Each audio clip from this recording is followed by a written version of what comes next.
रातको बेला टक्क बत्तीको उज्यालो कसैका काखमा बच्चा निदाइरहेको देख्न सकिन्थ्यो। कसैको हातमा काँक्राको अचार, कोही सुपोमा अचार बाँड्दै त कोही चिया बाँड्दै, कोही भने आफ्नै मोबाइलमा व्यस्त थिए। बुढा पुराना पुस्ताहरूले त बुझिसक्नु भएको होला यो आखिर के देखाइरहेका छौँ तपाईँहरूलाई। तर नयाँ पुस्तालाई भने अलि अन्यल नै हुन सक्ला। यो अरू केही नभएर हिन्दू नारीहरूको महान पर्व तीजको अवसरमा देखाइएको दृश्य हो दर्शक वृन्द। पहिले तीज आउनुभन्दा करिब 1 महिना पहिलेबाट गाउँघरमा पालै पालो तीजका गीत गाउने, गीत मार्फत दुःख सुख पोख्ने पनि गर्ने गरिन्थ्यो। र घर जाने बेलामा यस्तै गरी खास गरी काँक्राको अचार अनि चिया पिएर घर जाने चलन थियो।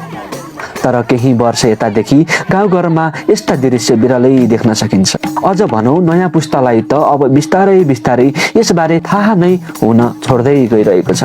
गाउँघरमा एक त बस्तीहरू पातलिँदै जानु, बढ्दो मोबाइल तथा इन्टरनेटको प्रयोग लगायतका कारणले पनि पहिले जस्तो जमघट नै हुन छाड्यो। तर हरितालिका तीजको दिन गुल्मीको रुरुक्षेत्र गाउँपालिका वडा नम्बर 4 कफलरीमा भने ती दिनको चहलको मेटिने गरी रमाइलो देख्न सकिन्थ्यो।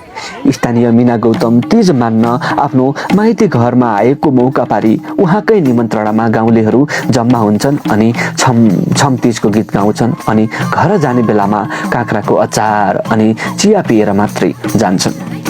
सबैजना पालै पालो मौलिक तीजका गीतमा छम नाचेको देख्न सकिन्थ्यो। केही दृश्यलाई हामी पनि कैद गरेका छौँ, हेर्नुहोस्।